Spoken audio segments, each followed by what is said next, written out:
Well, hello and welcome back to the Stars Galaxy Reviews video. A little bit ago, they finally posted, not really finally, but they posted the Great Mothers kits. For some reason, I don't know if it's just a link I clicked on or if it's just user error or what, but for some reason the image where the Great Mothers is not popping up. Nope. Okay, so it's just a website. Anyways. So the Great Mothers, they're dark side, obviously, Nightsisters, and support leaders. They are an elite Marquee, which apparently is a rare type unit that has more power than a typical Marquee, but has the same accessibility. Let's see, they're going to be a second large unit coming to the game, the other one being Jabba. They're introducing two new effects, Blessed for an ally and Doomed for an enemy, which is going to be pertinent to the overall kit as a whole. The Great Mother's names are Clotho, Actropod, and Lexus. I don't know. I don't know. They're based on the Greek fates. Let's see. Their omnis are territory based, so woohoo. So apparently, when an elite marquee its power level is close to the journey guide unit, so it'll be more powerful than a normal marquee character. They will have a Datacron naturally. They'll be dropping on the 5th. Relic 7 Rex for Balin's Skull, not needed for GL Ahsoka. And apparently the reason why I spelled magic instead of magic is because of Nightsisters' pretty ability slightly different than those of the Dathomiri Nightsisters. And also, in the kit, the Great Mothers will make it to where Nightsisters cannot revive with them. So, anyways, let's get into the kit itself. It's basic. Their basic is energy threads with a Zeta. You deal special damage to the target enemy. If the target enemy is doomed, you inflict tenacity down for 2 turns and they lose 20% max health stacking until the encounter, which cannot be evaded or resisted. Otherwise, you inflict ability block and speed down for 2 turns. Blessed allies gain foresight for 2 turns, and non-tank blessed allies gain stealth for a turn. So before we get any further into this, let's get into what Blessed and Doomed does. So it's in the leadership.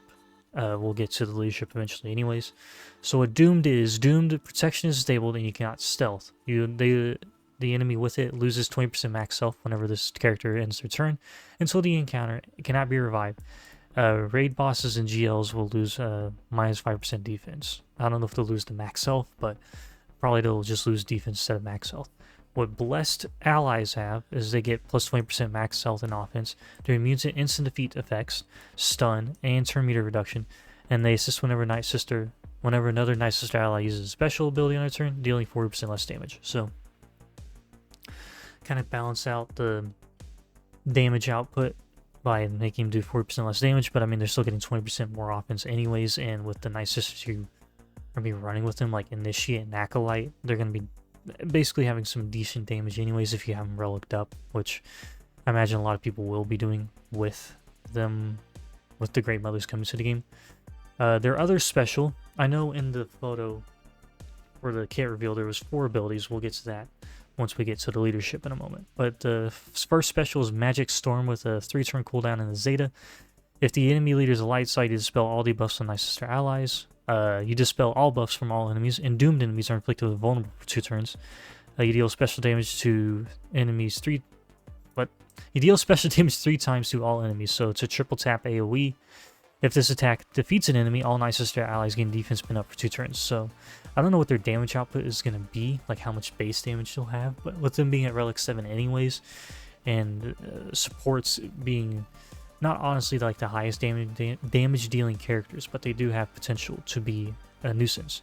Now let's get into the leadership before we get into the unique. So Threads of Destiny is an Omni. I don't know if it's a Zeta Omni or just Omni, but Nightsister allies will gain 30% defense, max health, and 30 speed. If all allies are Nightsister at the start of the battle, at the start of each encounter and each turn, if there are no enemies afflicted with Doom, Great Mothers dispel ability block from themselves, gain the granted ability Fate Weaving, and take a bonus turn.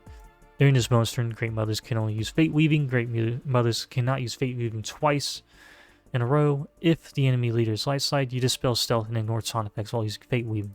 Now, what Fate Weaving does is just grants it ability.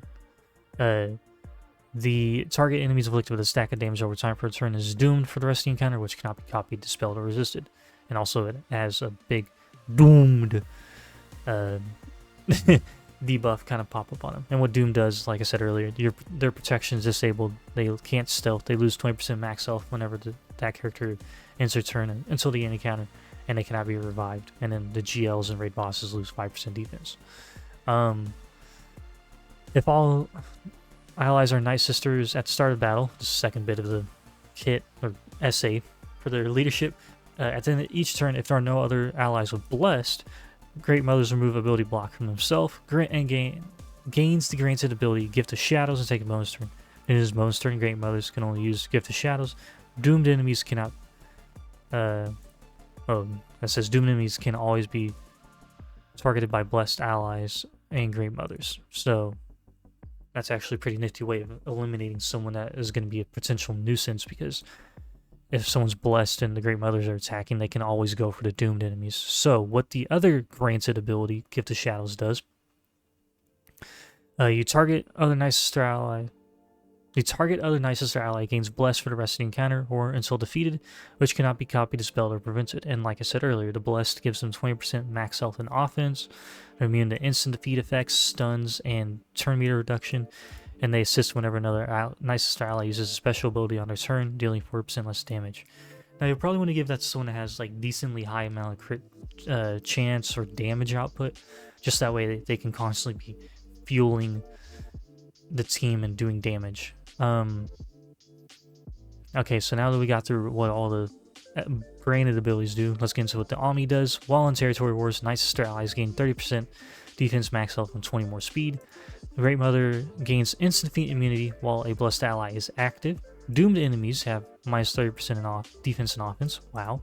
Whenever a doomed enemy is defeated, all enemies are inflicted with fear for a turn. Nice. That's actually not a bad one. Too bad my guild and I do not really care about Territory War, but that is a good Ami to have, especially if you have the Nightsisters worked up and want to run them on offense in Territory War. Now, to the old ways, as they're unique with an Ami as well.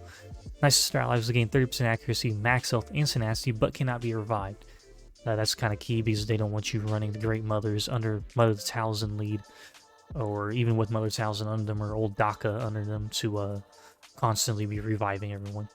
This effect persists through defeat, so even, yeah, there's no point in trying to cheese a way through this. At the start of the encounter, and whenever an attacker, Nightsistar ally, or Great Mothers are critically hit, the attacker Nightsistar allies gain Foresight and Stealth per turn, limited once per turn.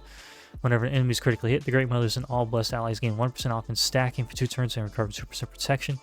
It is doubled if the enemy had vulnerable. Whenever vulnerable enemy starts its turn, all Nightsistar allies gain Foresight for 2 turns, and all non-tank Nightsistar allies gain Stealth for a turn. So basically, they're going to have Morgan Elsbeth standing out in the open basically all the time. It's like, I think the way they're wording this team to be set up is like Morgan, Elsbeth, the Great Mothers, I think Acolyte, Initiate, and maybe Spirit, or if you really want to use like Night Trooper here. Is Death Trooper Peridia also a Nightsister? Or am I just remembering that wrong? .gg will look weird because I have Force Dark mode on. Oh yeah, so yeah, you don't even have to do, so you don't have to do the Great, you could do like the Great Mothers with Morgan, Death Trooper Peridia, Night Trooper, and then like maybe Spirit or one of these two, Initiate or Acolyte. Or if you don't want to use, if you don't want to take away the Night Trooper and Death Trooper Peridia from Enoch, you could just do these 4: Spirit, Initiate, Acolyte, and Morgan Elsbeth, which ideally wouldn't be a bad thing to do either, because you've got 3 attackers that will be constantly stealthed, and there's an Acolyte that really benefits from the stealth. Oh yeah, because while she's stealth, she has 50% offense, so you definitely wouldn't hurt to start working on these 3 if you don't have them worked on anyways. But moving back to what the rest of the kit is, for the Ami in Territory Wars, whenever a vulnerable enemy is critically hit, Great Mothers and blessed allies gain 5% TM. The first time any Nightsistar allies reach to 1% health, they dispel all debuffs on themselves. They gain Blessed for 2 turns if they don't already have it, which cannot be copied, dispelled, or prevents it, and they gain damage immunity for a turn, which cannot be copied. They recover 100% health protection and have their cooldowns reset. They are defeated when blessed is removed. If they are already blessed, they have plus 200% health steal and gain 20% defense and offense. And this effect can happen once per battle. Interesting. So, very interesting kit, I'm not gonna lie. I mean, having to double Zeta them whenever I'm trying to start saving Zeta mats up for Ezra Bridger Exile is a bit of a nuisance, but I mean, this kit does seem pretty good even outside of even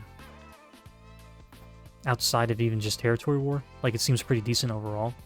But I mean, with the Omnis being locked to Territory War, I'm not really going to be like, oh, I need to get the Omnis and get them on them.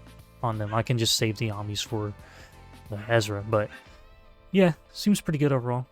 And let me know what y'all think of them in the comments below. Thank you guys for watching, and I'll catch you guys later. I hope you have a good rest of your day.